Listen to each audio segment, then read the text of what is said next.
Hey everyone. If you're a med student hitting the words or prepping for those dreaded shelf exams, you already know pleural effusions can cause some major anxiety, right? So many numbers, so many criteria, and a seemingly endless list of diagnoses. But hey, don't sweat it, because today we are mastering this topic together. We're going to use something I call the diagnostic funnel to totally conquer pleural fluid analysis. It's a systematic, foolproof way to narrow down your differential and actually manage your patients with confidence. Let's get right into it. So here's our roadmap for this explainer. First, 1, the initial pleural assessment. Then 2, transudate versus exudate. Next, 3, a deep dive into biomarkers, followed by 4, key etiologies and management. And finally, 5, some med student practice questions. All right, section 1, the initial pleural assessment. We're starting at the very beginning of the thoracentesis trail, literally the exact moment your needle enters that pleural space and the fluid begins to flow. Okay, so this sequence is your absolute golden protocol. When you're staring down a pleural effusion of unknown etiology, a comprehensive assessment early on is crucial. First, you draw the fluid and look at it. Yes, literally, just look at it. Then you send it for routine biomarkers on every single patient. That means cell count with differential, total protein, LDH, and glucose. Finally, you classify it. If you follow these steps systematically, you're going to cut down your time to diagnosis and honestly save your patient the agony of a repeat tab. It's actually incredible how powerful that single initial tab can be. You don't always need to wait around for agonizing days of deliberation. Sometimes you can definitively establish a diagnosis right away. Like, if you pull out purulent fluid with this awful putrid odor, bam, you've established an empyema. If you find actual food particles or super high salivary amylase, you've just diagnosed an esophageal rupture. It's an unbelievably powerful diagnostic tool when you know exactly what you're looking for. Seriously, never underestimate just how the fluid looks. Those visual clues you get at the bedside dictate your very next condition-specific tests immediately. If it's turbid or cloudy, you've got to get microbiologic testing. If it's milky, you assay for lipids and cholesterol to check for a chylothorax. Bloody? Grab a plurogrit. If it's black, you want to think fungal or pancreatic. And if it's green, well, think biliary tract issues or even rheumatoid pleurisy. Your eyes are your first and fastest diagnostic instrument here. Moving on to section 2, transudate versus exudate. We have now reached the primary branching point of our diagnostic funnel. Once you've eyeballed the fluid and run those routine markers, you have to classify it. Now, the absolute key here is understanding the mechanism behind the fluid accumulation. Transudates are fundamentally pressure problems. They happen because of imbalances in hydrostatic and oncotic pressures. Think systemic issues like congestive heart failure, cirrhosis, or nephrosis. They present a really limited list of diagnostic possibilities. But exudates, those are local problems. They pop up from elevated capillary permeability, impaired lymphatic drainage, or active inflammation right there in the pleura. We're talking malignancy or infection, which makes them a much broader diagnostic challenge. So how do we separate these fluids? Well, Light's criteria is the classic standard you probably learned on day 1. It's incredibly sensitive, around 98% for detecting exudates, but it requires a simultaneous blood draw to compare serum and fluid ratios. What if you don't have that? Enter the PFO3 rule, the pleural fluid only 3 test combination. It uses pleural fluid protein, cholesterol, and LDH. It totally skips the need for a painful, separate blood stick and gives you comparable diagnostic accuracy. It's a fantastic modern alternative to keep in your back pocket. All right, section 3, deep dive into biomarkers. Now that we've classified our fluid, let's drill down into the absolute must-know numbers for your shelf exams and for presenting on rounds.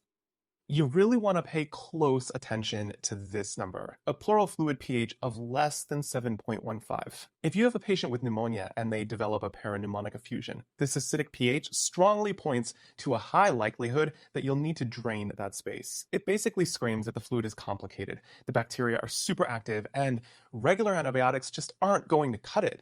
You need to call surgery or pulmonary and get a chest tube placed immediately. Here's another massive red flag, LDH. When you see lactate dehydrogenase blast past 1,000 international units per liter, your differential diagnosis should instantly snap into focus. You need to be thinking raging empyema, severe rheumatoid pleuritis, or malignancy. A number that high means there is just immense cellular turnover and tissue breakdown happening in that pleural space. Okay, what about glucose? A low pleural fluid glucose level, which is defined as less than 60 milligrams per deciliter, is a highly actionable finding. It happens either because glucose diffusion drops or because massive amounts of bacteria and neutrophils are just eating it all up. Seeing that low glucose rapidly narrows your differential down to the heavy hitters: rheumatoid pleurisy, empyema, malignancy, TB, and lupus pleuritis. Seriously memorize this list. You are going to see it repeatedly. Section 4: Key Etiologies and Management. Because let's face it, knowing the lab values is only half the battle. How do we turn these results into action? Let's summarize the key management steps directly from our sources. As a clinician, you always have to connect the diagnosis to the actual intervention. If your labs show a transit from heart failure, your next step is aggressive diuresis. And here's a quick pro tip. Up to 30% of CHF effusions can actually look like exudates on Light's criteria if the patient has already been diuresed. If that happens, checking an NT-proBNP level clears up the confusion. For parapneumonic effusions or emphysema, you start antibiotics, but remember that low pH or frank pus means you drain it. Suspect malignancy? Send for cytology, but make sure you get a high volume. At least 75 milliliters is preferred so you actually catch those cancer cells. And for TB, a super fast and reliable test is checking the ADA, or adenosine deaminase level. Anything over 40 is highly suspicious for TB. All right, Section 5, Med Student Practice Questions. Time for a little active recall. We're going to simulate attending rounds with some rapid fire pimping to lock in these core concepts. I'll read the question, give you a second to think, and then we'll review the answer together. First question: what is the most common cause of a transudative pleural effusion, and what is the initial management step? Think back to those pressure imbalance mechanisms we talked about earlier. What systemic issue causes that overwhelming hydrostatic pressure? Yep, you got it. It's congestive heart failure, and the primary action is diuresis to resolve that fluid overload. Treat the underlying systemic condition, and the pleural space is going to resolve itself. Next up, a patient with pneumonia develops an effusion. The pleural fluid pH comes back at 7.10. What is the most likely indicated intervention? Remember that critical high-yield threshold number we aggressively highlighted in the biomarker section? It was lower than 7.15. Spot on! That acidic environment, a pH of 7.10, means it's a complicated parapneumonic effusion. The bacteria and white blood cells are going crazy in there, producing all that acid. It absolutely requires mechanical drainage with a chest tube. Antibiotics alone will definitely fail here. Last one. You perform a thoracentesis and draw milky fluid. What specific lab value definitively supports a diagnosis of a chylothorax? Seeing that milky fluid is a great start. It tells you to check for lipids. But what is the actual biochemical proof you're looking for on the lab report? Exactly right. A triglyceride level over 110 milligrams per deciliter. That is your definitive confirmation of a chylothorax, which usually results from a disruption of the thoracic duct.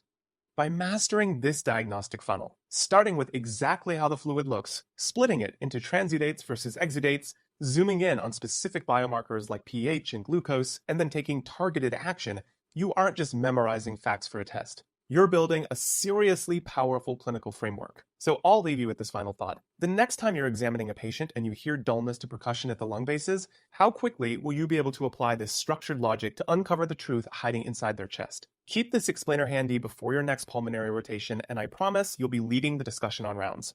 Thanks for joining me, keep learning, and I'll see you next time.